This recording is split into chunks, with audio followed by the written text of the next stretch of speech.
Welcome back to Reaper Pro-Tips, the Wednesday edition. For me, it's the Friday edition.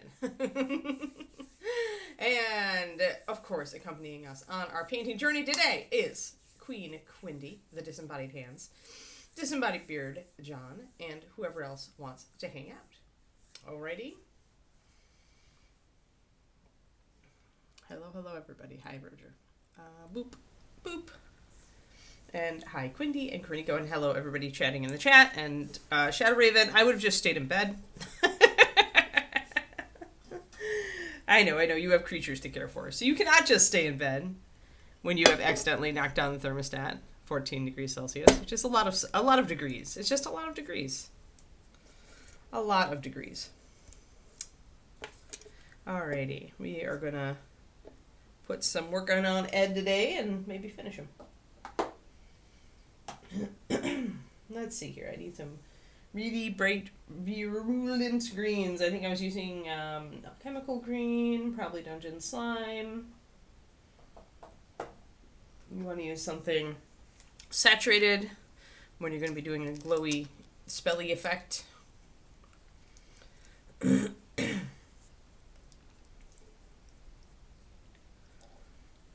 17 is still a really good age for a kitty cat. Sadly, we lost Panther early. Morning, Davenport.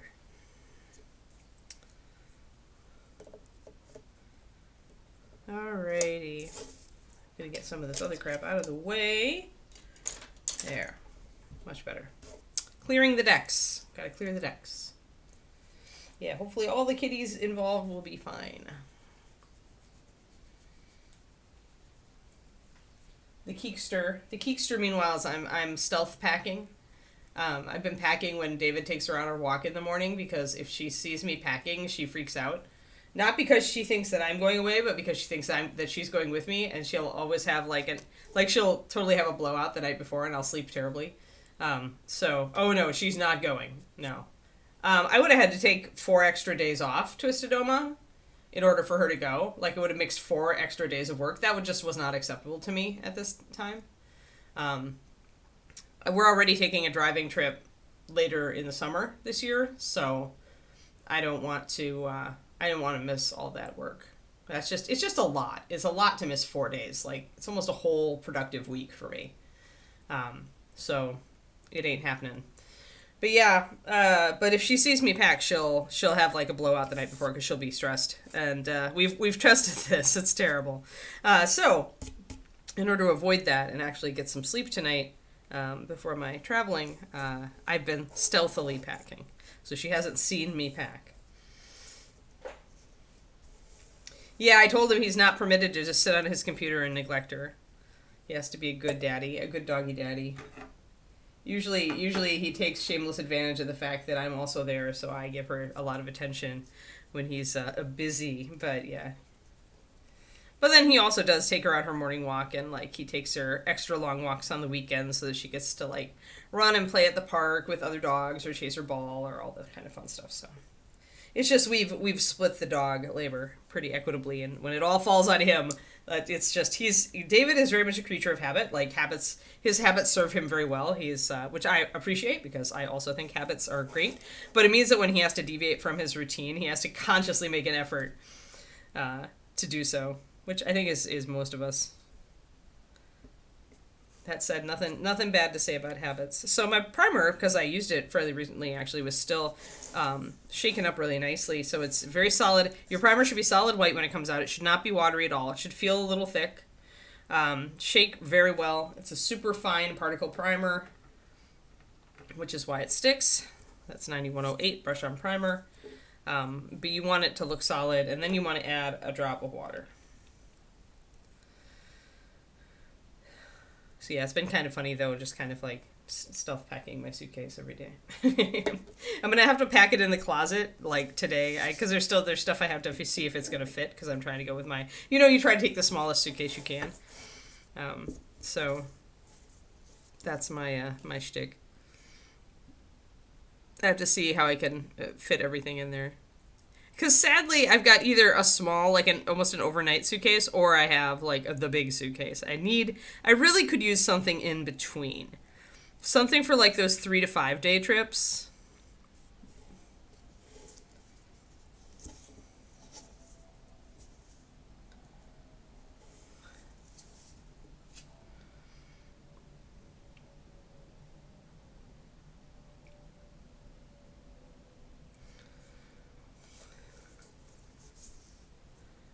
Well, you still like to have it. I mean, with the brush on primer, it's just handy. Like there are months where I go by that I don't use it, but then there are definitely times I want it. So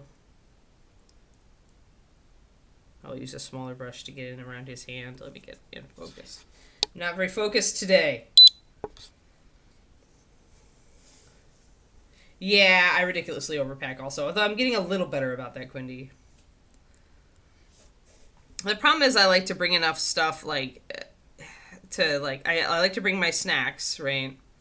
Because my parents are not gluten-free, they are not low-carb, they are not any of that, and so I like to bring my snacks, and then I have to bring enough stuff to keep me busy so I'm happy and have something fun and creative to do no matter what time it is. Because my parents also, we just tend to hang out. We don't tend to do a lot. Like when David's, this is all always throws me, because when David's parents go to town, all they want to do is leave the house. Like they just want to go elsewhere. And that's not my family. When my family like gets together, we just all like to hang out, eat, and like talk. So it's always weird when his parents come because they want to go and do something, and they feel like, I don't know, that's the way they are. Kiki, no ma'am. Settle. Just because you're bored, little dog. Just because you're bored. So I'm covering up this entire thing, including all the nooks and crannies. And I'm even overloading with primer a bit. Primer is one of those materials that will fill detail. And I want that, actually, on the spell effect. Because toward the root of it, I really do want kind of a solid mass. I don't want a lot of little crevices, because that's going to get in the way of kind of the effect. Having a lot of little hard shadows just is going to kind of kill the glowy magical effect. So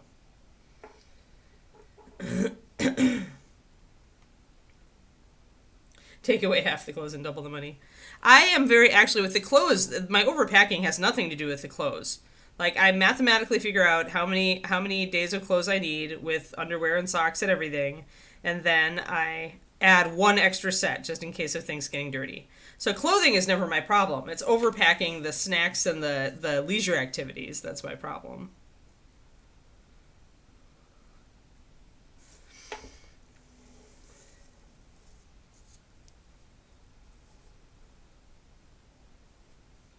Yeah. Well, I am one of those people who will always check a bag, because I hate the stress of not being able to predict if I'm going to be able to get carry-on space. David will always chance it and just check his bag last minute. I always, there's some weird fear in me that if I do it last minute, they're just going to lose it. I just can't trust it. I can't trust the process. And, so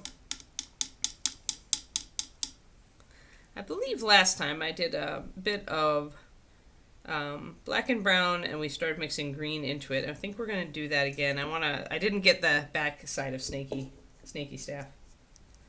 Oh yeah, for sure. And I have a to-do packing list too. Overpacking anxiety driven. Yep. Yep, Quindy. Yeah, I've managed to control my clothes, but it's the other stuff. I want to pack art stuff, and I want to pack my knitting, and I want to pack my writing stuff, all of it. Even if I don't need all of it, you know. Yes. Oxide brown is a great color. All the oxides are good horse colors, actually. The yellow is a little bit bright, so you have to tone it down just a little for a good, golden chestnut or palomino. But, otherwise, it's good stuff.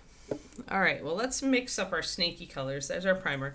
Now, when you're done with your primer, do the trick with the water. So take a big brush, if you're on a well palette.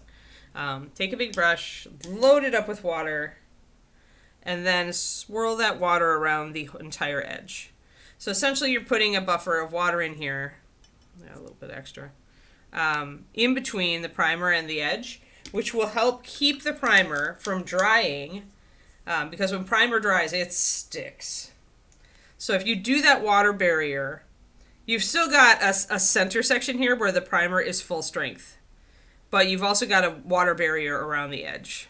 So this prevents your primer from having horrible, like, sticking tendencies. It enables you to clean it out of your palette easier. And watch it, because your water should take a long time to evaporate, but if you're in a really arid climate, you may need to do this a couple times just to keep it fluid before, until you can clean your palette. Yeah. Yes, Laura, you've got it right there. Yeah, I'll have time for this while I'm there, and then I never do, right?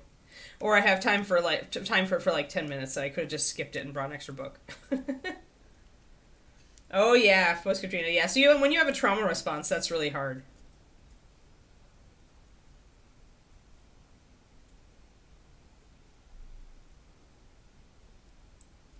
Yeah, Quindy, I could totally see. Yeah, yeah, it's totally like just having like a stupid mental hang up about this stuff, which is me, totally different from having an actual trauma response driven by actual experience. Trauma is nothing to laugh at. Or to like downplay. And I just dropped my pokey tool and now it's camouflaged on my floor. Oh no, I'll never find it. Oh well, I guess I'm using the other one. But you know what? If I don't find it now, I'll forget that it's down there and then I'll step on it. Or Kiki will. I have no idea where it went. I heard it hit my... One second. Must get larger view here. Ah, found it. Unfortunately, it's the tarnished one. It's the one that was dipped and polished, which means it actually blends into my floor because it's not super shiny. It doesn't stick out. Hi, Kiki. No, I got it. I found it. Bubba. Do you want to come up and say hello? Do you want to come up and say hello? No? Nope. Nope, she's going to lie down here. All right. Oh, who's my keeker? Oh, did the screen move? The screen moved. She hates my office because things move. Things move unexpectedly when you hit them with your big butt, keekers. It's true. It's true. Look, a flannel. I don't need it.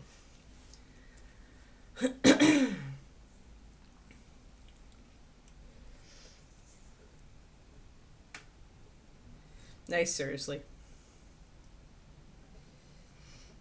Free tip trip to the Keys. Oh no.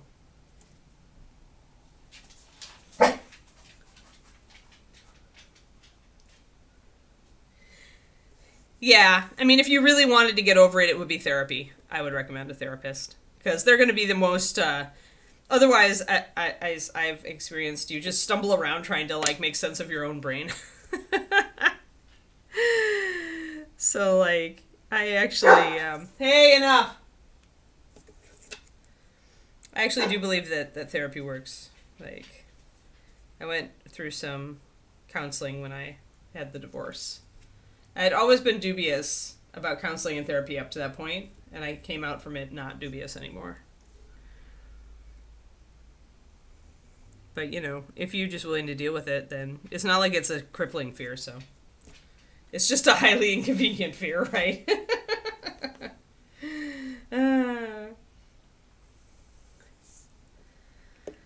But yeah, mine is entirely just like being afraid of not having all the stuff I need, and then I've got that pretty tuned. At this point, I have extra bags of all the stuff I need. So I just have to pick them. I don't have to pack so much as I have to grab my bag of extra toiletries.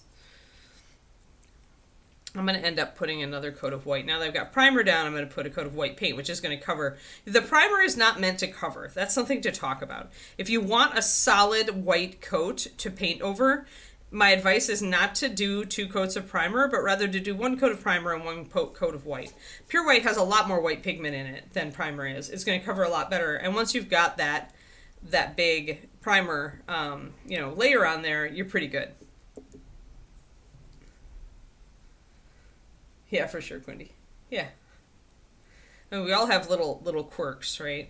That aren't worth really dealing with. But yeah, if I had gone through what you went through, I also would have. Mine would be even worse at that point.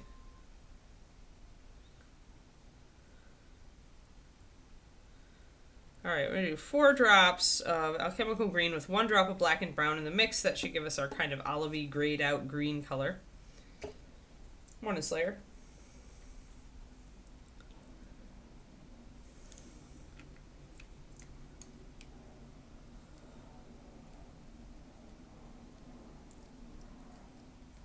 Yeah, for sure, Marvel or Laura.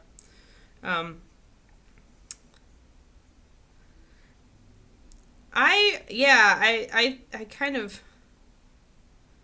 I think ADHD must be very hard to diagnose. As we've talked about previously on stream, like a lot of us have various quirks with our brain that could be interpreted as that, and some I just wonder where they like I don't know, it must just be really hard to diagnose, because like I look at some of the stuff, like for example I did a deep dive into like motivation and ADHD a while ago because there was a really good video on it, but the things that motivate, like can help you to focus and motivate as an ADHD person, are actually the exact same things. It's probably just on a different level, so it's it must be really hard to diagnose.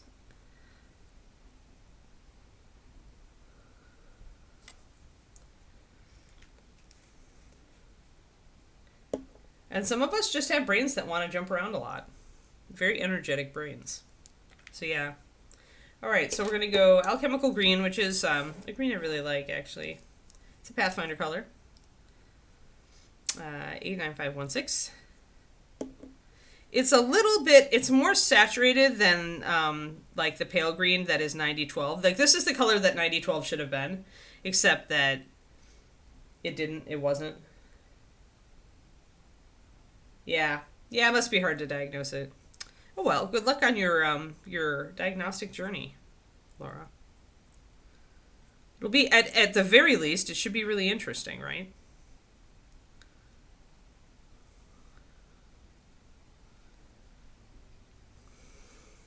So that makes a muddy version of that color, but now we're going to go up to full saturation. I may not need this intermediate color, but I decided to do it anyway.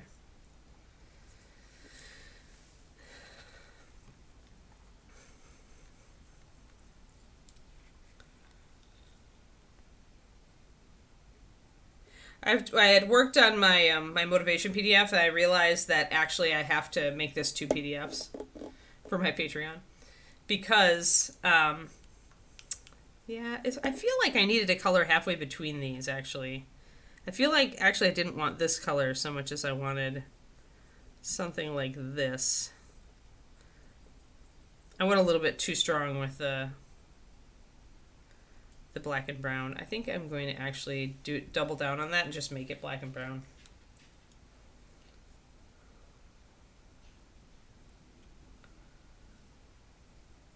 Yeah, I've also lived in a dicey place like that, Cornico. It's just negative fun. I couldn't do it. Couldn't do it.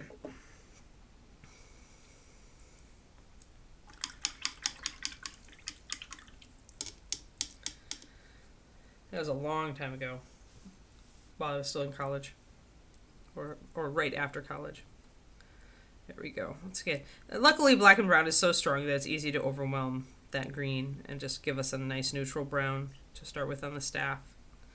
We won't be using that color at all for the spell effect. We'll be using alchemical white and dungeon slime and a bit of yellow probably. Aw, too bad, Zachariah. But yeah, so the thing about writing a motivation PDF is that you actually are writing about 2 separate things, and so you really have to kind of split it up. I realized that after I kind of like outlined it yesterday and started writing it, and I wasn't happy with it, and I'm like, why am I not happy with this? And I'm like, oh, that's because motivation and execution are 2 very different things. So that's the problem. So essentially now I realize that first we'll write about motivation, but then we're going to write about execution. Because you can be motivated to paint and end up not painting, as you all know. I'm sure everybody on the stream has run into this. So there is lack of motivation, and then there is lack of an inability to follow through or execute on that motivation. And they are tied to each other, certainly. But so Dungeon Slime is very pale. I'm going to grab a little bit of yellow, more intense yellow. I'm going to grab some clear yellow, as a matter of fact. And I'm going to pop it into that Dungeon Slime because I want it a little more intense for the glow effect.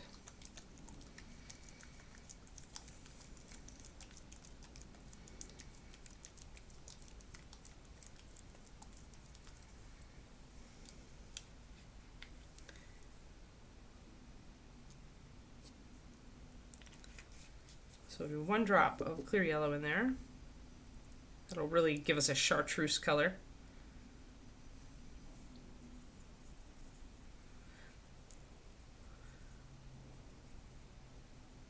So I like Alchemical Green because it's more vibrant than Pale Green 9012 and it has better coverage than Moth. But it's still a very vibrant green. And now we're going to get our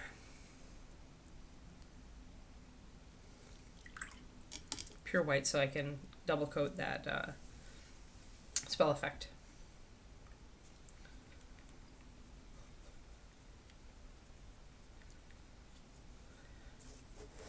But yeah, so I need 2 PDFs instead of 1 PDF because I want to talk about these things separately because it's going to be a long PDF if I try to do both, and that's just going to be a waste of my time in 1 month's content when it could be 2 months' content. Every once in a while I put out a mega PDF. Got 10 or 12 pager. But afterward I was like, you know, you really should have split that up. Because a 6 or 7 page PDF is still a good value.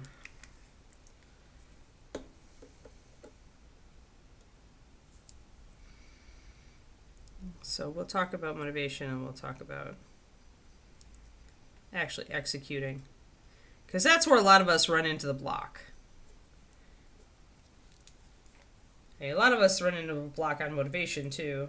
But that's mostly, honestly, I've already done kind of one on that, and that was the So Why Aren't You Painting PDF. So if you're on my Patreon and you haven't been around for that long and you're on the $10 or higher level, if you go back to the January 2022, or you just search on my Patreon, why aren't, I think you should just be able to, or maybe it's under motivation. I'm not sure. I don't, that, since I haven't done a lot of mindset of mini painting stuff, I don't have, I don't know what my keywords are as readily as some other topics. But it's January 2022, so you could go just scroll down until you get to it, download that PDF. That one is a lot about blocks of motivation and fear.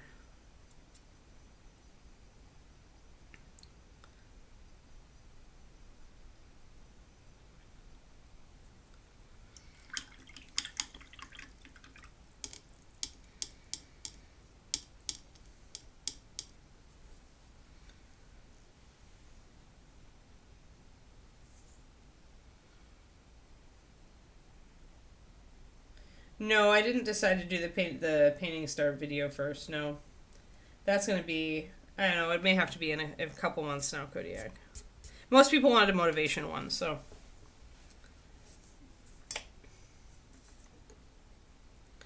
All right, I want a slightly bigger brush. Where is my slightly fatter brush? Aha. Ooh, I got some fresh new brushes. My Dick Blick order is on the way, but I also got a couple brushes off Amazon. So I have fresh new brushes now, and I'm going to get more. And then I'll feel, that's my little insecurity thing, is when I get down to only a few fresh brushes. And that is purely because of the weasel fur shortage and the import tax and all that crap that's going on.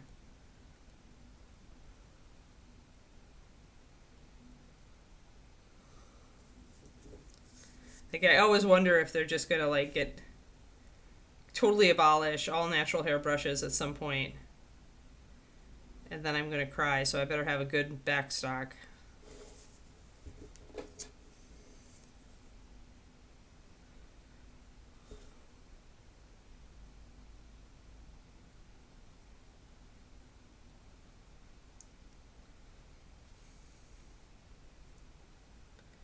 Roger Kodiak.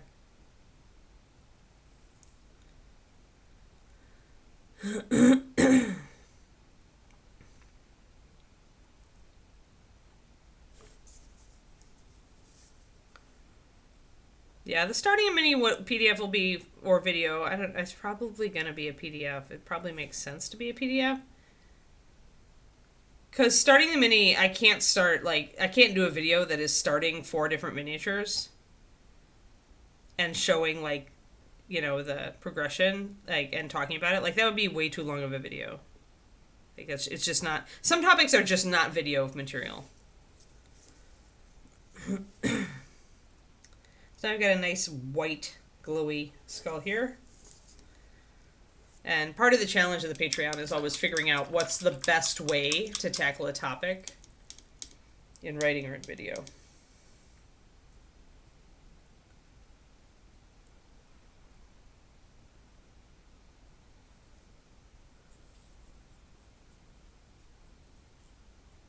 Oh, Kodiak.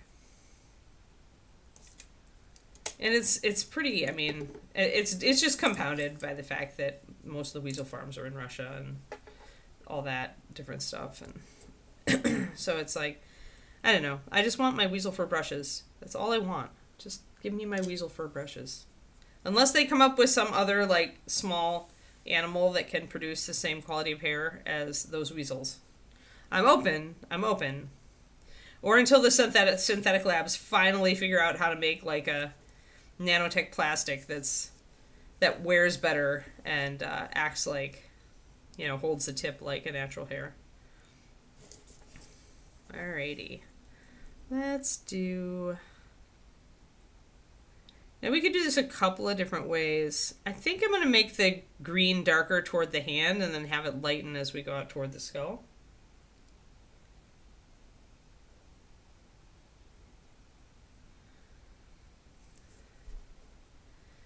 I wish the staff was more so. I actually don't like the staff on this model. It's my only part of this model that I don't like. Because it's too small. I wish the snake was more over the top. More visible. So we're going to carefully... And I am leaving a little bit of lining between the hand and the glow. But I'll minimize it as we go. So let's just do a green coat, and then we're going to lighten the green coat. And the skull will probably be white.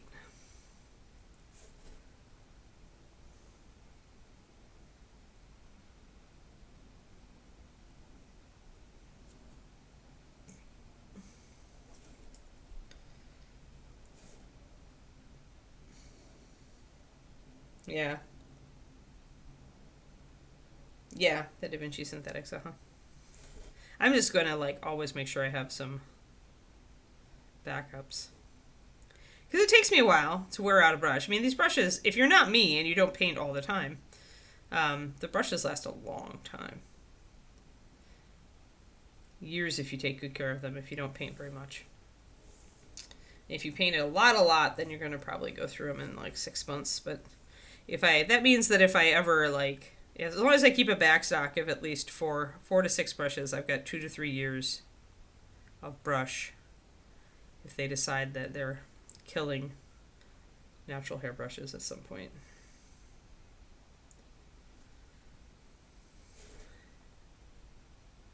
And I'd be happier if I had something like a dozen, but they're expensive. Makes me wish I'd bought a crap ton. Well, I did buy a crap ton back when they were only $10. Now they're double that. Alright, so we're going to get the whole thing green, then we're going to start lightening up everything as it moves down.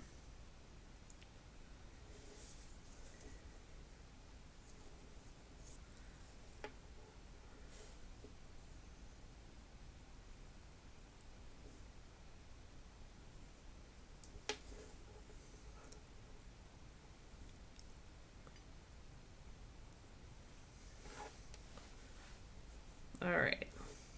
While we let that dry, we're going to work on the snake. Now, the thing is, if I really want the snake to come up and be as bright as that, I need to do underpainting with white. And I did do so on the initial pass here on this side of this of the snake. So.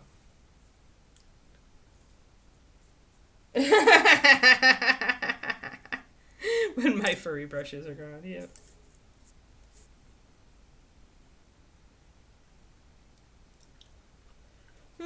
If growing hair was so easy, we'd have a cure for hair loss.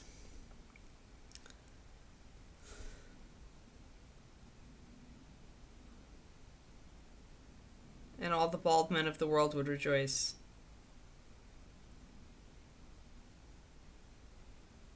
So double down on the green up here. Make it bright. Want to get a definite. Right now, it's the Da Vinci Maestro Series 10, size 1.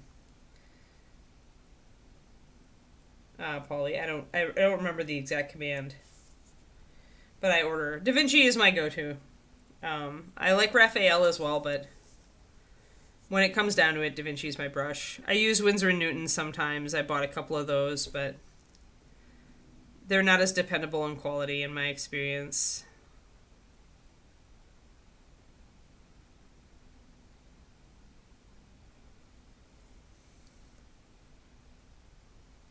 Maybe tools. I don't know what it is.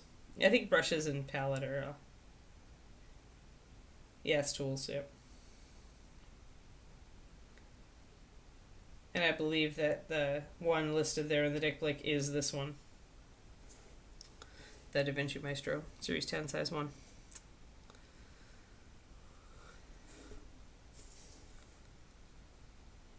And this one is quite worn down at this point, which makes it very, very good for fine detail work, but very not as good for a lot of other stuff. I think I want to underpaint a bit of white over here. It's the one I always come back to. Even though like for a while there I was working with my Series 7. This one, the Zero. Series 7 Zero is about the same size as my Da Vinci Maestro. Da Vinci's a little bit longer. And the Winsor Newton's a little bit thicker, wider. So I was using that for a long time, but then as just, you know, when it comes down to it, the Da Vinci one is just my favorite brush. It's perfectly suited for the style of painting I do, which is really thin paint, really fine brushwork. So if you do a different style than that, if you use thicker paint and broader strokes, then you're going to want to experiment and see what brush really works for you. I'm going to just do some underpainting with white here. Get in here. Just to get Mr. Snake's little face out here. So brushes are not just like a take a recommendation and go. It's really... all of them, all the different brands will have slightly different shapes and sizes. Even over the course of like just a regular round of their series, maybe significantly different from the round of another series. So the best thing you can do is to try out different brands. So we're doing the white underpaint, and then we're going to bring in green over the top of that.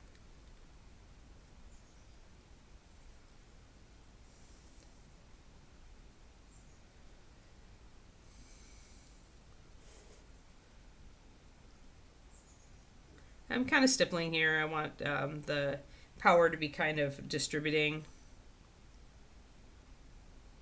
and gathering toward the top. So that means I'm going to make the power more solid, the color more solid as I get up to the top.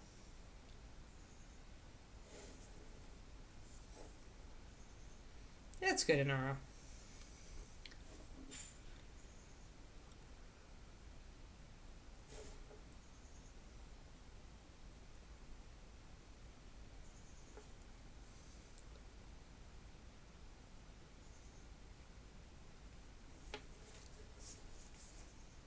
Get his little snout here.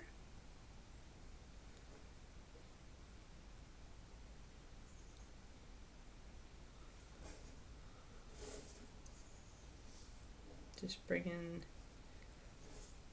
more and more intensity into the little snake head.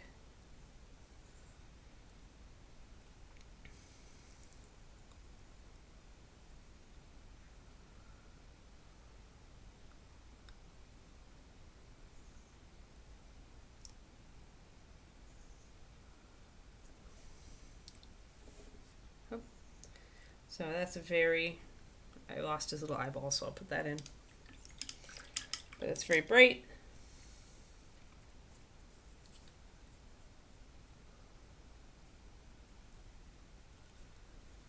Ah, goat hair.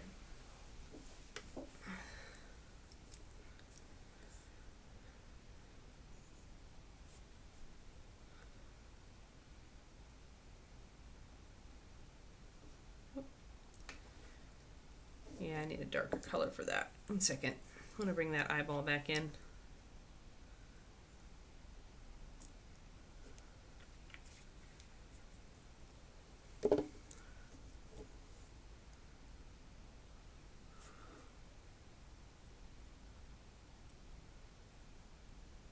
There we go, much better.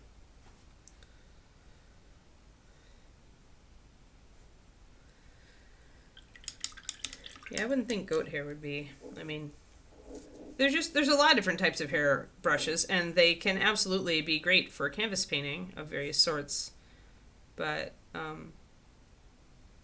there's a reason why we all gravitate toward a particular type of artist brush that's normally used in fine detail watercolor. I mean, that's what we do. We do fine detail watercolor.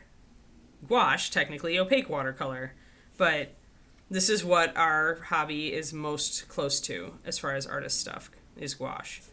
So it should not be a surprise that the best brushes for what we do are brushes traditionally used by that discipline. There we go. I always found the other hair types to be like sure, they might be good for certain effects on canvas, but they just weren't, they were not even close to what we needed for miniatures.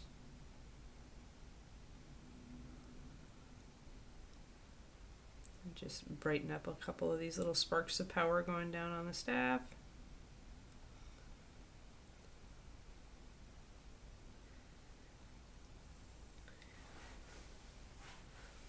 Yeah, squirrel brushes are pretty standard.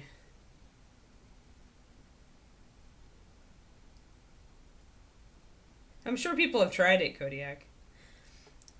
People hair varies widely, though, right? Like, I've got super fine, soft hair, so mine would be terrible for brushes.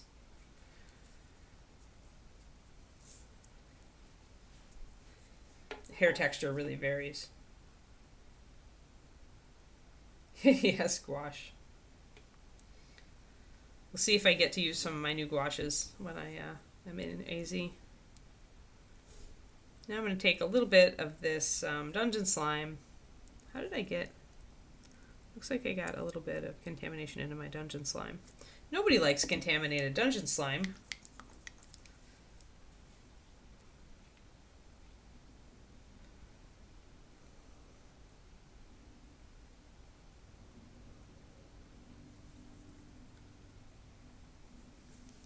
Yeah, I got a little bit of something mixed into there. That happens every once in a while. Hold on. Just got to make sure that it's good enough here. The problem is if you have even a little bit of that brown on your brush and you put it into a really saturated color, it tends to really show up. Quindy. A very ugly paint. I draw the line at ugly paints, mostly.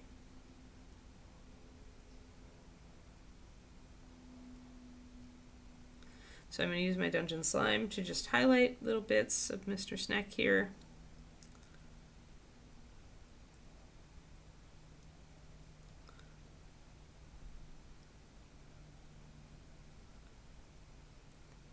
Punch up the intensity a bit, make that head stand out a bit more.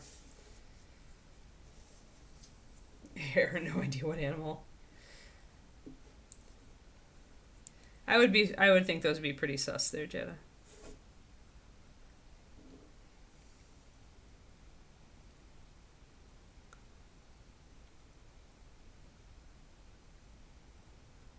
It's like stories I've heard of like certain like Asian restaurants just not giving you not calling a dish chicken, just calling it bird. I'm like, question mark, question mark? I don't know if I would eat that.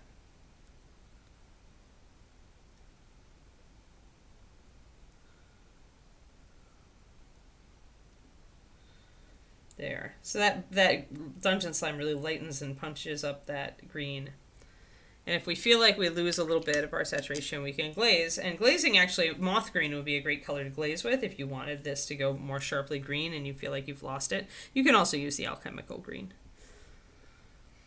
But moth is really a good choice for glazing because of its translucency. That's why it's good for lighting effects, moth green. I'm just doing a little bit of glazy there. There we go. That's about what I want.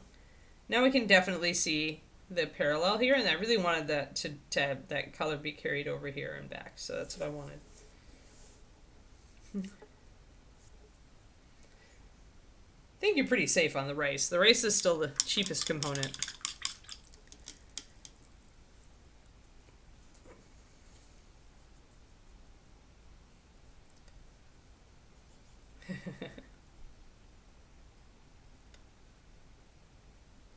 No, I thought moth was still in. Isn't it still in?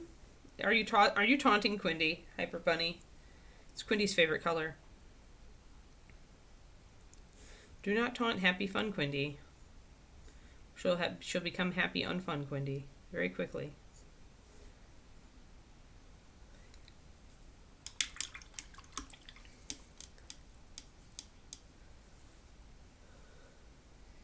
We call them avian dishes. Our bat menu sells much better. Interesting.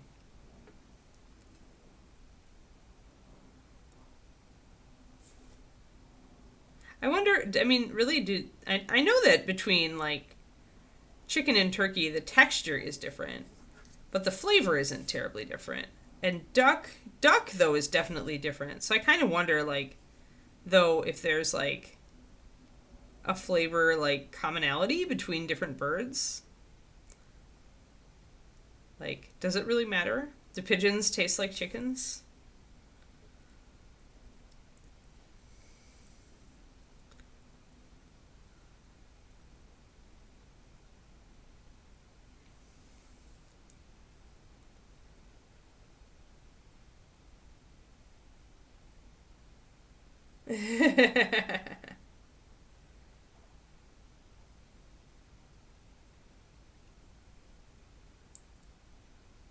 Unhappy Fun Quindy putting the laughter back in slaughter. Only if you threaten her moth green.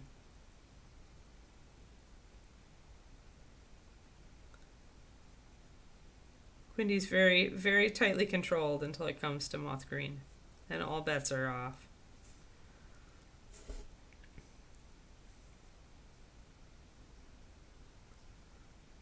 So I'm putting my dungeon slime over the top of some of these tentacles. I'm leaving the darker greens in the shadows. I'm going to start bringing up everything down here, though. No, pigeons don't taste like chickens. Oh, it changed this. Yeah, because there was some confusion. The SKU got mixed up between Saffron Sunset and Moth Green. It's because like I had it on my spreadsheet one way, but Matt Clark had entered it in a different way into the label maker. So it always would pop up differently. Everyone should go buy it. Buy it while you can. Remember our discussion yesterday. If you have a favorite paint, go buy it. I can't vouch for any paint. Okay, I can vouch that Blood Red will stay around. It's usually in our top 3. Certain colors are safe. But if you like some of the weird ones, then pick up more if you want it. Yeah, pure white, pure black, blood red. Those are our top 3 usually, followed by like antique gold, polished silver. Those are usually it. Those are the top 5. The main gold, the main silver, the main red, the main black, the main white. Like that was the pretty much. And sometimes like a skin tone would get up there. Skin tones are usually like in the top 10 or 12. Like tan skin, fair skin, rosy skin. Although rosy's usually down a bit more. You can definitely see a correlation between how close the paint is to like the top of the paint rack and sales. So like the skin tone triads that are down lower don't sell as well as the skin tone triads that are up higher in the range. So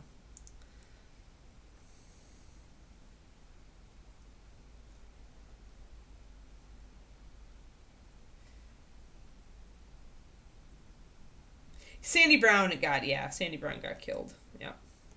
Yeah, that is the triad. Like that's just probably cuz like we still had triads. Yeah, blood red is a good red. It's a cold red without being too cold. It has some blue and magenta in it that takes it a little darker so it's not a screaming bright red. I mean, we've been using it. The blood red is the red that's on our dragonkin. We used blood red for this lady.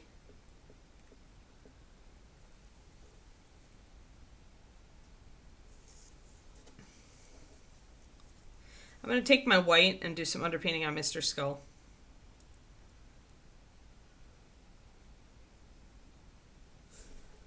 Yeah, blood red is one of my favorite reds.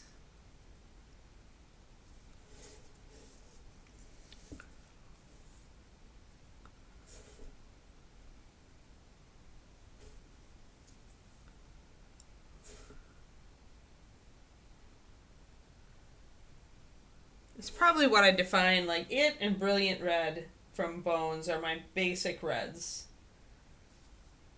I think I've got... Or Heraldic Red, sorry. They're very close together. Heraldic uses a different set of pigments to darken it, so it is a different color. Honestly, if I had to choose between these, I might choose Heraldic because it's a little more neutral. Heraldic uses green to darken it, whereas Blood Red uses blue. So they're very close.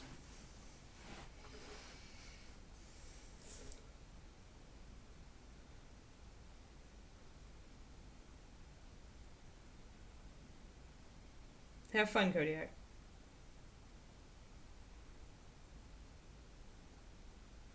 It's pretty standard red. Yeah, Brilliant Red is lovely. It's a brighter red. Brilliant is a brighter red. Not as dark as those guys.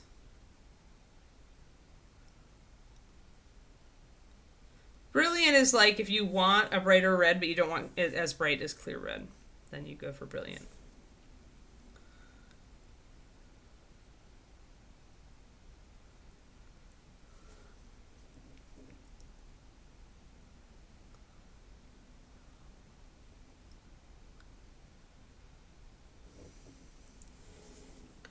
So it's hard to keep this where you guys can actually see what I'm doing because it's so bright.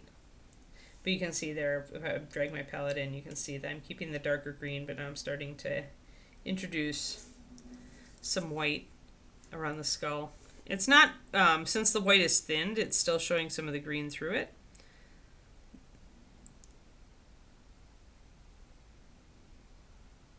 I'm gonna...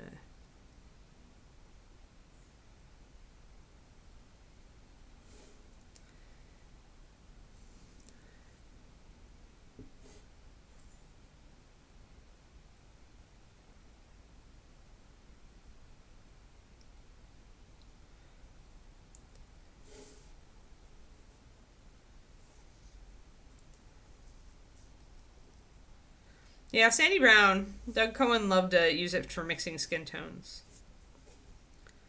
He was so angry when it went out of print.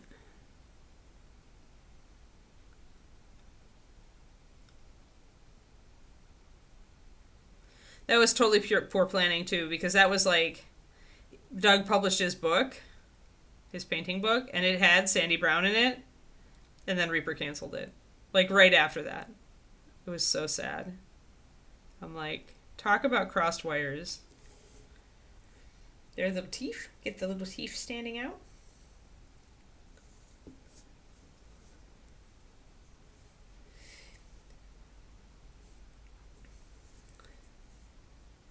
Yeah, it happens. It's happened.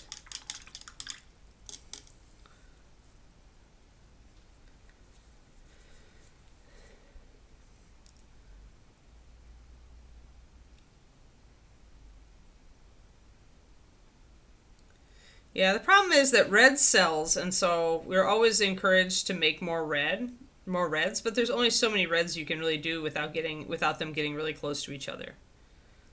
Um, like as you saw, heraldic and blood are really close, and then the difference is in the pigments that are used.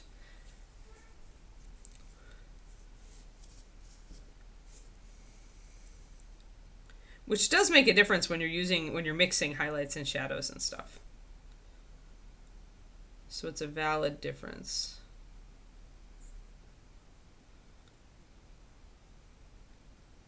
And we'll bring in some white. We'll start bringing up Mr. Skull. Oh, Shadow Raven.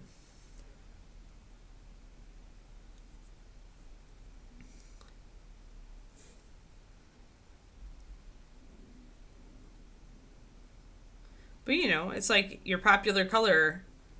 The company looks at it and they're like, we need more of this popular color, more popular things. The reds sell, do another red. And I'm like, I've already done like 10 reds. How many more reds do you think I can make?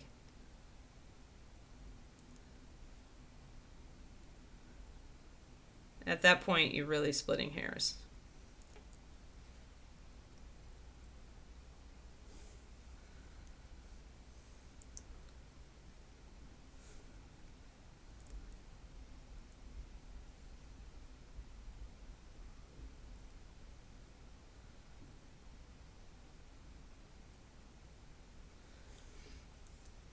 So we're just bringing up the skull face.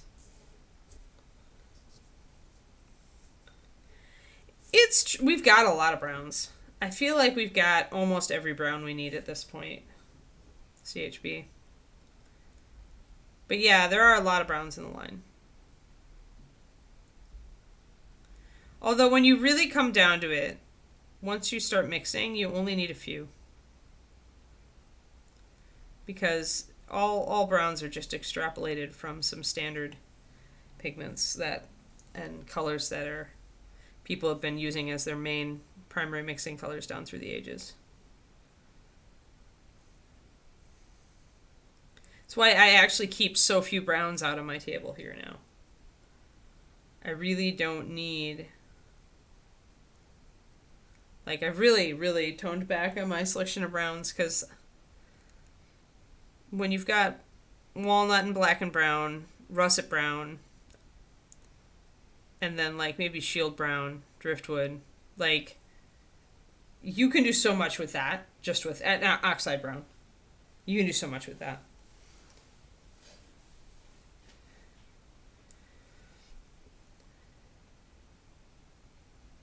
No, I always put my foot down on that, Richard. So if it's a different color and if it's a different name and it looks very similar to another color, chances are there are differences, but they're very small.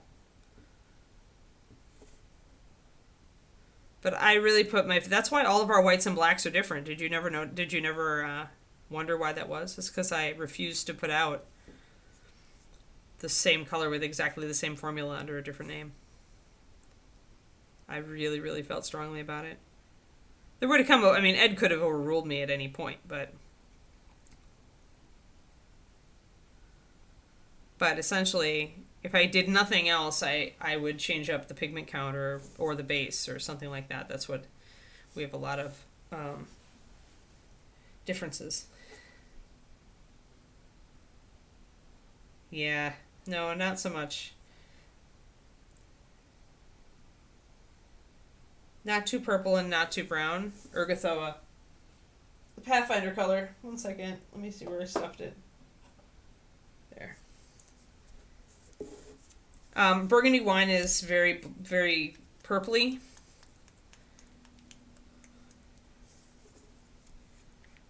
Yeah, Harvest and Intense. I don't use Intense anymore. I do use Harvest. Intense is very close to brown oxide, so I tend to reach for oxide brown. So Ergothoa Red is a Pathfinder color, 89508. It's a dark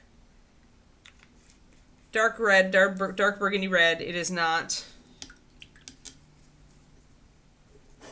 It's not terribly brown, and it's not terribly purple. I really like it. It's one of my go-to dark reds now. Oh yeah, Ready Leather. Yeah. I haven't had Brynewind Brown.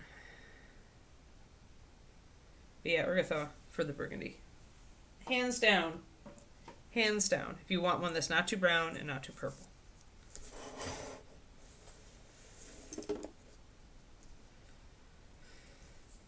Yeah, I forget Ready Leather always, but yeah, Ready Leather. Although I know how to make Ready Leather. See, this is the problem when you like. Yeah, see, this is why the oxides are important, especially as you get to mixing. You can cut down on the number of paints that you have on hand once you start mixing, because the oxides are like the components that go into every brown plus black and white. Sometimes some yellow, sometimes some red, but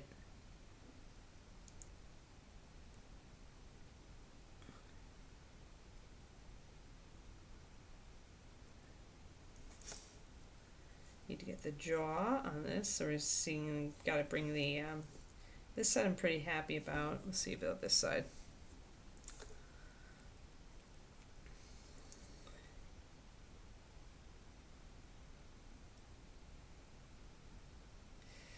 Yeah, the problem is if we can't save those oxides because they're so far back in the line, nobody, like, I worry about their sales numbers, but we really need them.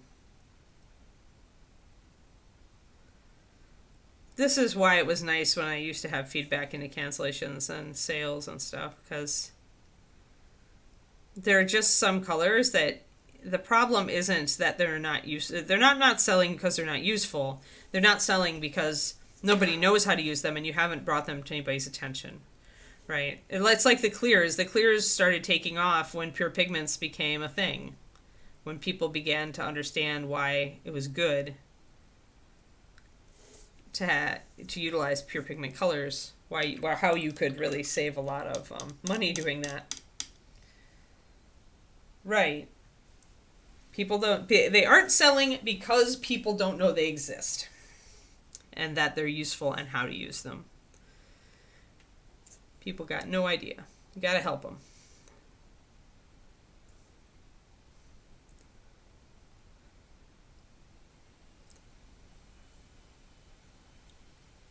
So it's up to Ron in the end about the paint line, like revamp. But I will strongly argue for keeping the clears, but putting out a box of them all together.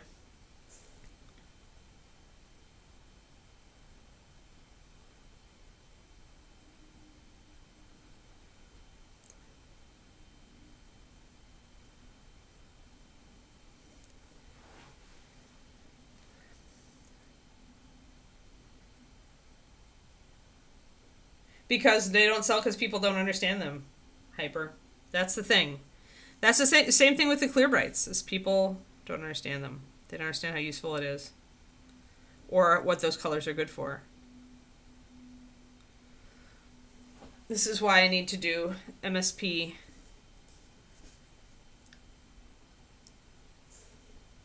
videos for my YouTube.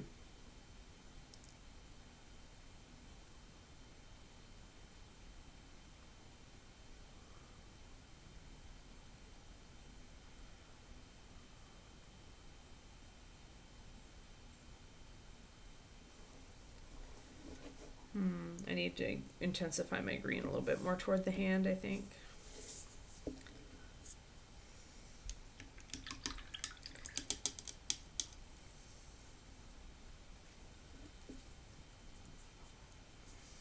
And now, honestly, what we should do is we should add a little bit of a green glow around our skellies. If I can manage that.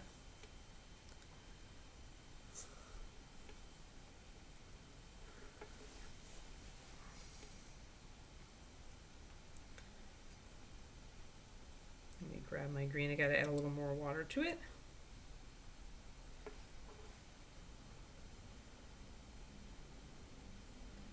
Yeah, that I can't control. I have no control over packaging whatsoever. Marketing. All that stuff. Like, I'll say this, I've said this so many times in the past, and I'll say it again, Laura. It's like, there are so many things that Reaper could do to improve the marketing, right? But we can't control any of that. Like, Reaper's going to do what Reaper's going to do.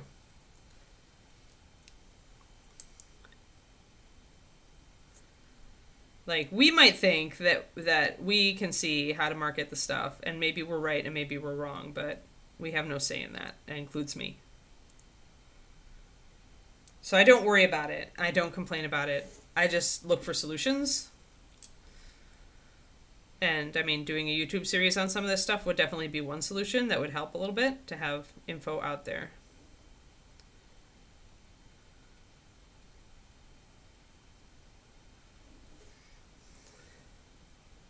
All right, let's get our palette back in line so we can see what we're doing.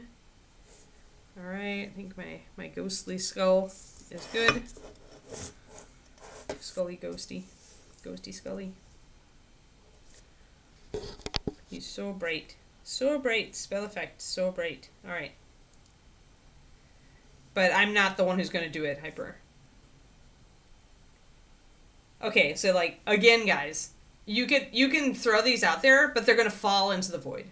They're going to, trust me, as someone who gave their soul to Reaper for 20 years, all the ideas about marketing are just going to fall into the void because nobody has time. Yeah, and the best person to do it would be me, and I'm no longer riding that pony. I am no longer, there's no longer my circus. Even when I was in there, it wasn't my circus. Like, I didn't have the time. Right. Like, yeah, it isn't that Reaper would just ignore it. It's just like, well, who's going to do it? Who's going to make the time to do all this stuff? You know how long it takes to like do that kind of content? Like, I have a Patreon. It's my full-time job now. That's how long it takes to do that content.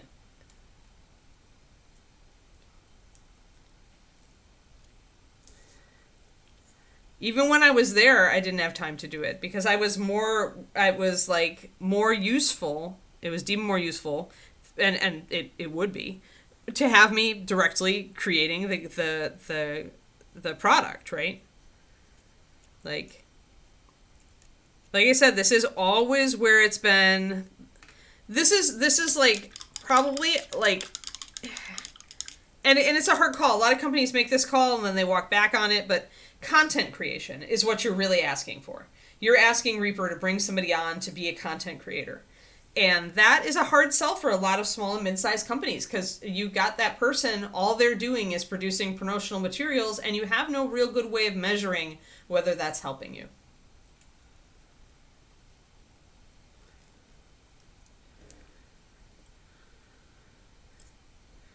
So it's just, it is what it is. It is what it is. I'll do some stuff on my own because for me, it directly, I can schedule it in because I can just have it fill a YouTube slot, right, for the month. So it makes more sense for me to do it freelance. Well, yes, and that's why this happened, right? Because we can answer any questions you've got between Rhonda and I. I need to get... Yeah, you have to sell a hell of a lot of product to justify employing someone to do what is effectively indirect sales. Yep. And Reaper's always been very conscious of that, Richard. Like, Dave does not like, as our money man, he does not like throwing money at things when he can't see a visible return, right? I totally get that. I mean, that's why Reaper is still solvent. It's why Reaper has been around for so long, where other miniatures companies have just flopped or hemorrhaged money. It's like, you pick your battles with the amount of cash you've got, right? This Twitch stuff and our YouTube are Reaper's two investments to indirect sales and info. The problem is that they're not searchable, right? So you're not going to have this show up on a web search when you're doing a search for X.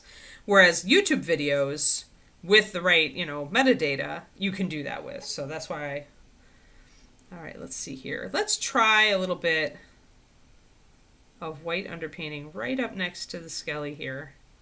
We're going to try an experiment. We can always cover over it if we don't like it. But I want a little bit of this green glow down here.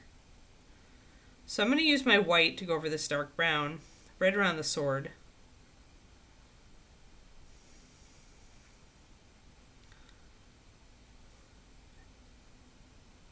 And I'm going to make it a bit brighter right up next to the blade. But yeah, there are infinite ideas that Reaper should do or should have done or should be doing to sell product, right, with that kind of strategy. But you gotta figure out where your resources are directed. And it's true that I was really the right person to do that job, and now I am a freelancer, so still an employee, but I'm not like clocked in. Like if Reaper wanted to pay me to do that content now, they could.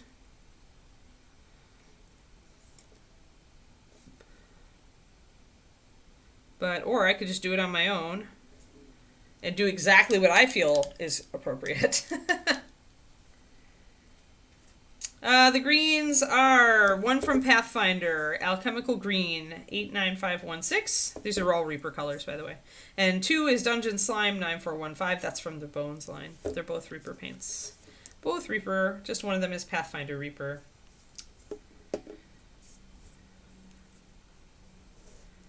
We're just doing spell effects. Spell effects today, so now I'm trying to do, gonna try to introduce some green glow around the Skelly sword here to see if it's something I want to do around the other Skellies. And that involves first underpainting with white because we want the glow to show up. And painting transparent greens over dark browns doesn't work so great. So first I'm going to put it pretty strong right around the blade, and then I'm going to try to feather it out a little bit, make it a little bit more dim as it goes away from the blade, and then we'll paint green over the top of this white.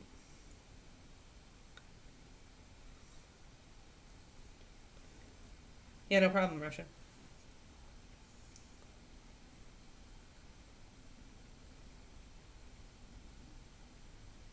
Right. Yep, everybody who is competent is already overutilized. Yep, that be Reaper. Reaper has, at the time I left it was between 35 and 50 employees at any given time, but I think we had started to go 50. But a lot of those are production employees, right? They're not...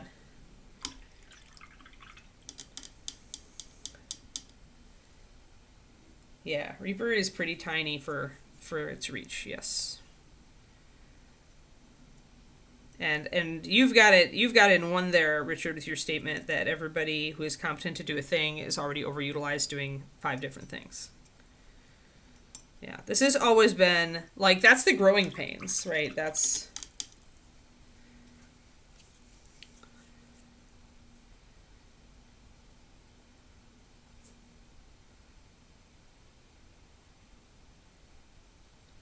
Because if you think about it, you're like, okay, so if we've got 50 employees, yeah, adding a new employee is like 2%, right?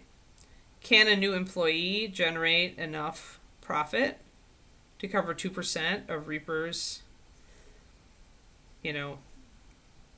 like, is it going to be enough? Are they going to essentially give enough value to justify taking up 20% of payroll, or 2% of payroll, right?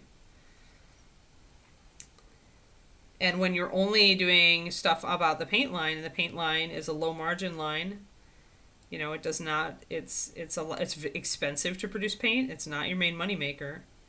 Paint still was like up there when I was at the company as far as sales numbers. But when you look at the margin, it's very different.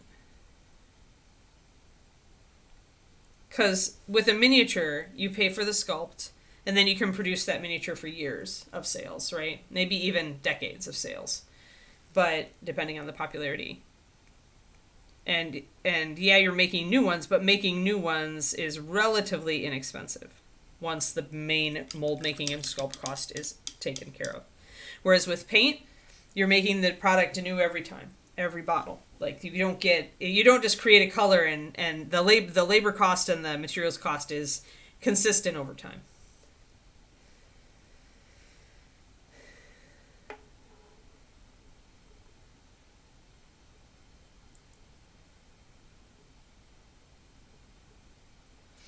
But yeah, so that's why we can't have all the nice things we would like to have.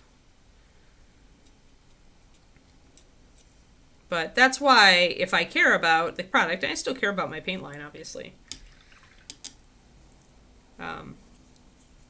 If I care about the product, it makes sense for me to, now that I've got my YouTube growing, to step up and do some of that content that we always needed done, right?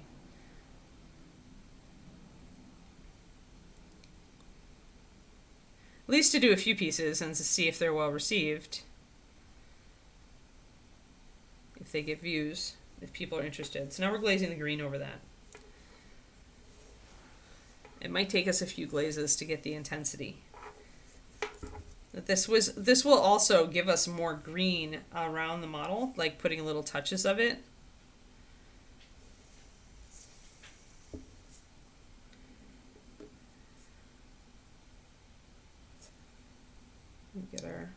Get it painted on the inside as well.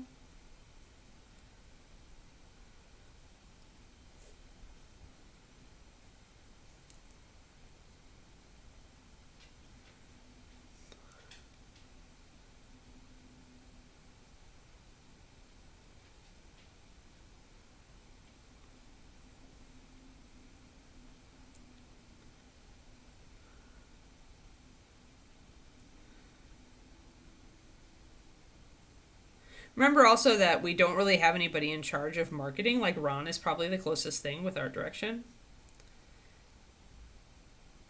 And box art creation and all that stuff. So, like I said, everybody wears a lot of hats at Reaper. Lots of hats.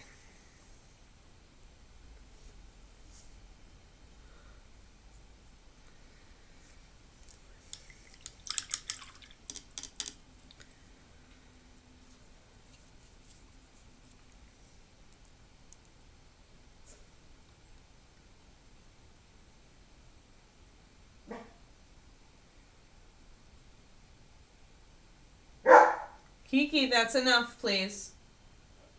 Yeah, you're fine.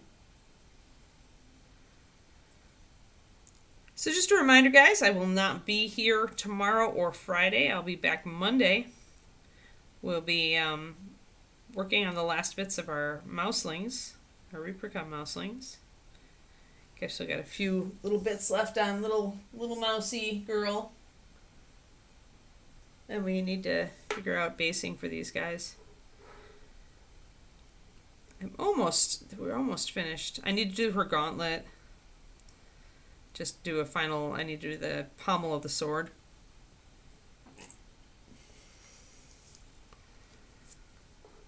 I don't think I'm going to do a big base for them.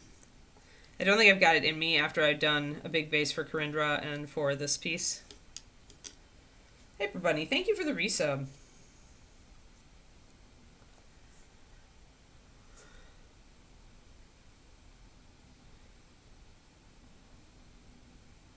We're glazing some of the green over this. Remember that the light fades out exponentially as it travels away.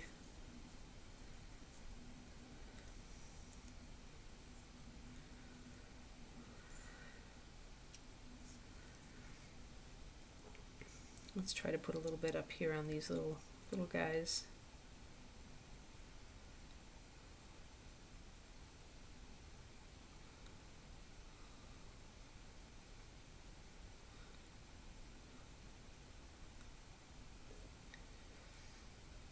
And I also probably need to highlight these hands a little bit more because they're so tiny.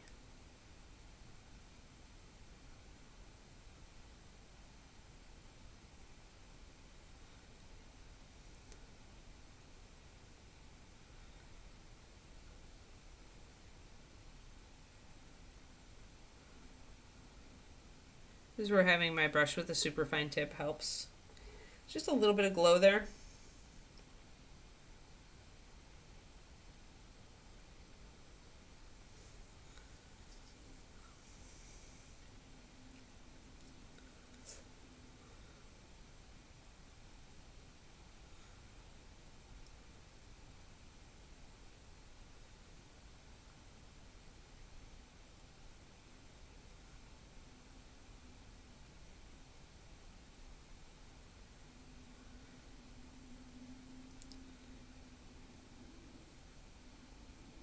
But yeah, so I'm on my way to Arizona tomorrow. Hopefully we'll have nice weather. Hang out with my mom and dad. Get some art done. Get some writing done. I usually get quite a bit of writing done when I'm in AZ.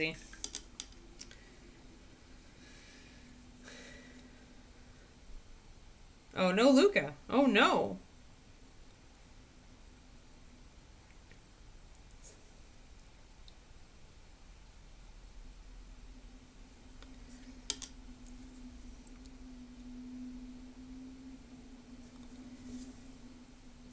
There we go. So that little glowy effect around those hands, pretty good.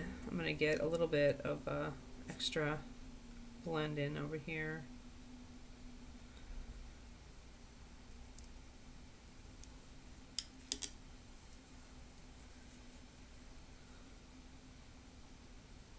All right.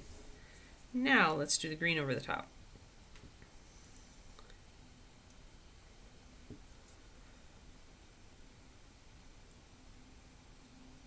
And I'm using alchemical for this, not Dungeon, because I need that color, right? If I use Dungeon, Dungeon is so pale that it won't give me that color. This is the kind of effect, actually, if I had moth green close to me right now, this is the kind of effect that moth green excels at. I'm using alchemical, which is close enough, but the alchemical wants to cover a little bit too much, so I'm having to be more careful with it.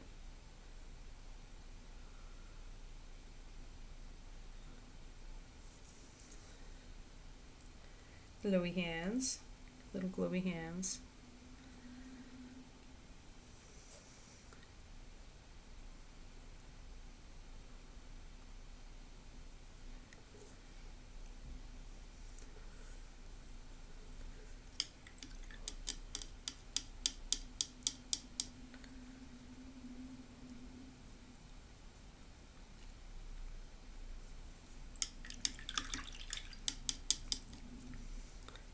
Went a little bit too hard on that. I don't have quite enough fade on that green, so I'm going to grab my brown that I mixed up right at the beginning and do a little bit of glazing over the edge.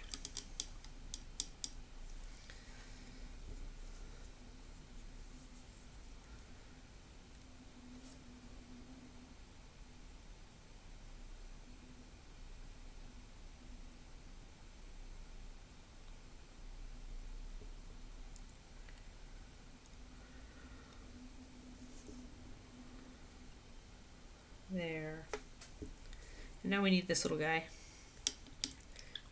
We have a few minutes.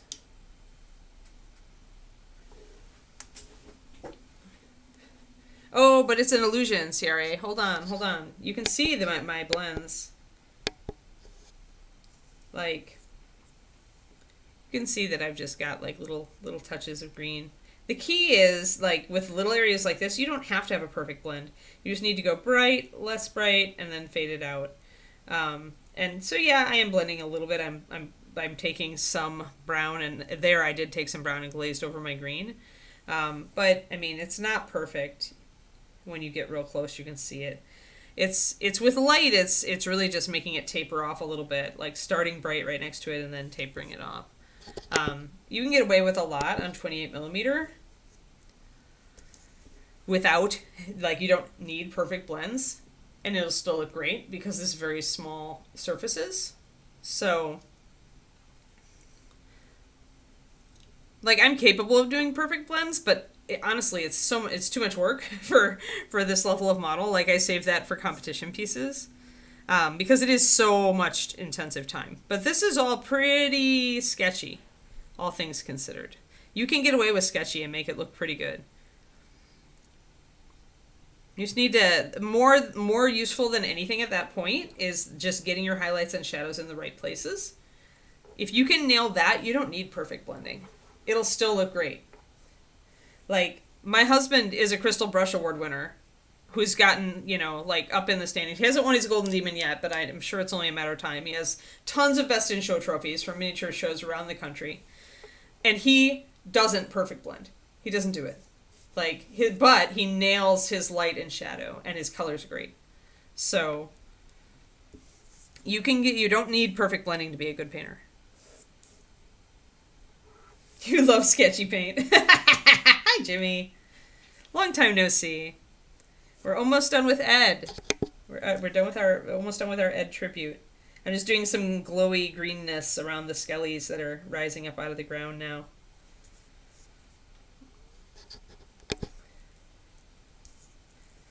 Yeah, the classic. This is our Ed. I had to paint Ed, for sure.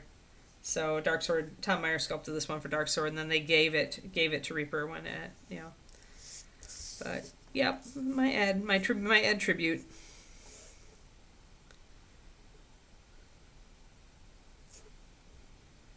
Very classic old school D&D figure. D&D villain. That's what Ed would have wanted to be anyway.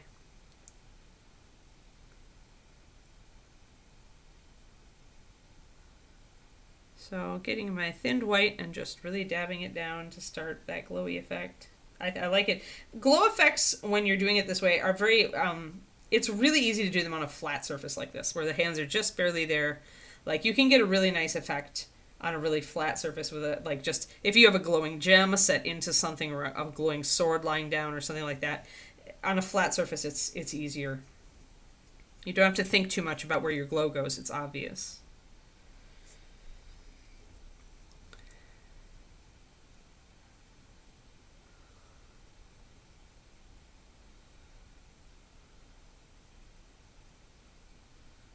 So we're just going to put a little bit of greeny glow around this little guy. I probably will run out of time.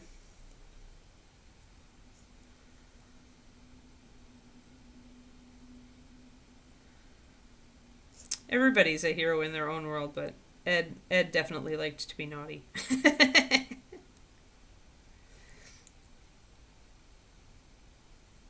I mean, but if you like, you can imagine him sending his skeletal minions out to do good. It would be a nice twist. It'd be a nice twist, yeah.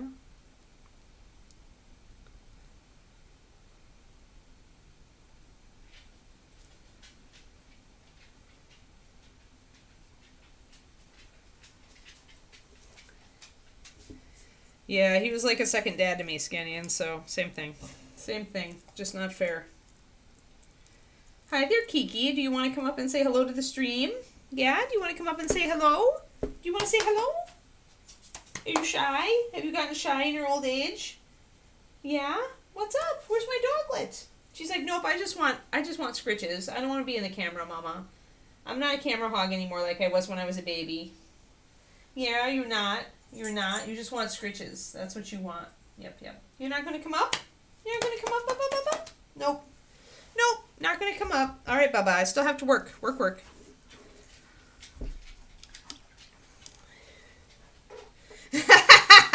Richard. Perfect. That's awesome. Oh, lordy. If Dave could get skeletal minions to do his marketing for him, I'm certain he would. I don't know how effective it would be, though. People would mostly run screaming the other way. I feel like that's the kind of marketing you could actually measure the results of. My undead minions went forth and attempted to educate the populace upon why our paint line is excellent. It seems not to have been very effective.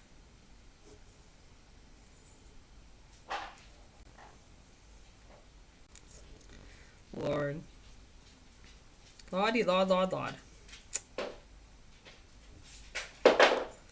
Oh, Papa.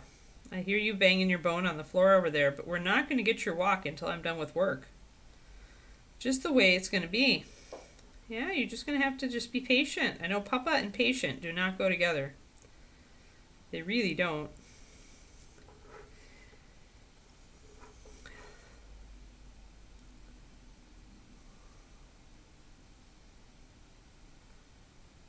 So, Papa, while I'm gone, you're gonna have to like bark at your daddy whenever you need something. She's gotten very good at that. Like, if we forget to give her her after breakfast bully or her after supper chew, she will walk up to us and bark. Just one short bark and look at us expectantly, like, hey, hey mom, hey dad, hey. So I'm confident that Kiki will keep David focused enough so that he won't forget to feed her. Genesis.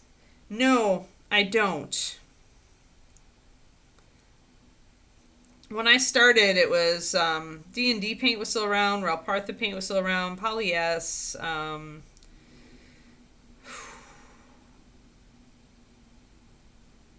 Was before Vallejo. I can remember like different lines, like Add a Color, that has since gone the way of the Dodo, but I never heard of Genesis. Around what time period was that?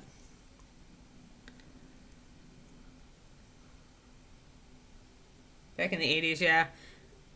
Yeah, I didn't really get back into painting until 90 when I went away to college. Like, I started painting miniatures. I had my first miniatures when I was, gosh, it would have been in the early 80s.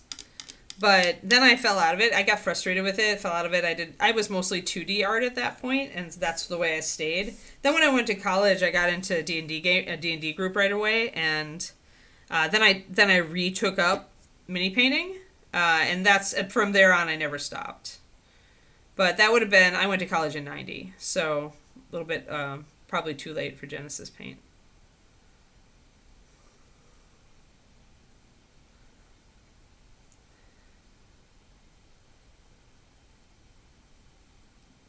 That's the year I was born, Scannion.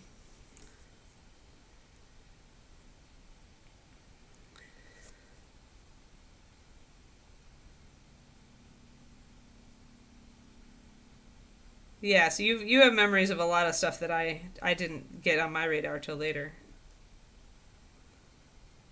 Yeah, I know, right? Sorry. I know I know when I have a kid who's like, I'm like talking about something, they're like, "Oh, I was born a year after that." I'm like, "Ah, I feel so old. I'm sorry. I just did that to you."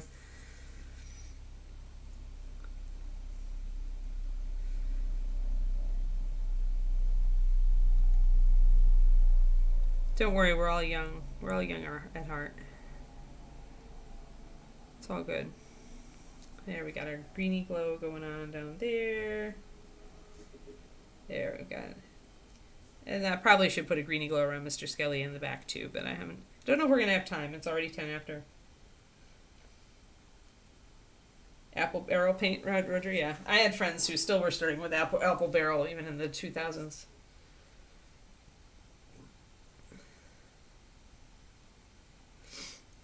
'72 must have been more historicals, wouldn't it?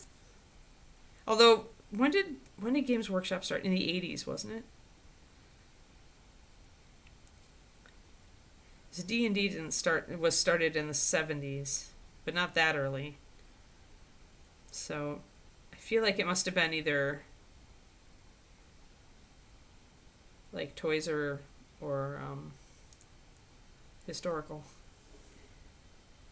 Yeah. Yeah. Okay. Yeah, pre D&D. Yes, totally historicals. Okay, cool. Awesome. What do you enjoy? I personally am an ancients kind of girl. I like ancient and medieval.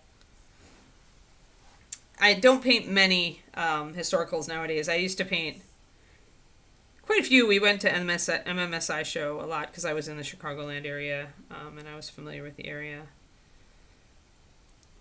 And I painted a lot of Vikings. I also really love Egyptian stuff.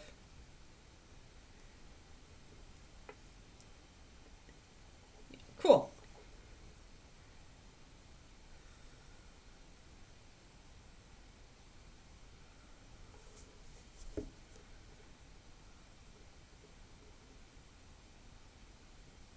I never got into Napoleonics. I might have gotten dragged in at some point when I started reading more historical fiction. But I've always been distracted. I've always been kind of addicted to magic, so fantasy's my genre usually these days. All right, well, we got most of our glowy skellies out. Let's see what we got here. So notice how the green isn't as intense down there, right?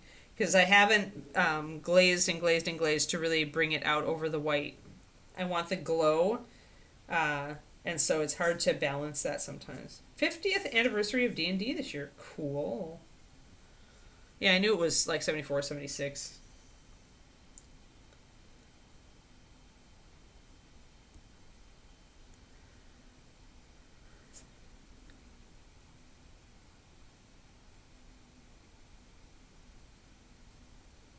So I'm trying to intensify my green a little bit here.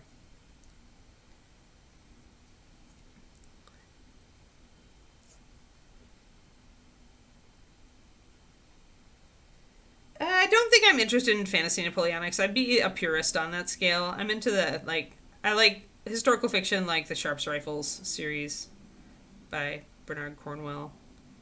Like, I could be into that sort of thing, but I don't think I'd be interested in a mashup of Napoleonics and fantasy.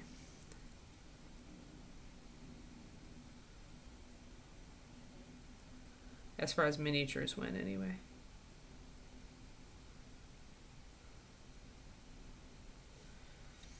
I tend to like, with painting, it tends to be one or the other. Either I'm going for like a very naturalistic, historical type look, or I'm going for a fantasy look.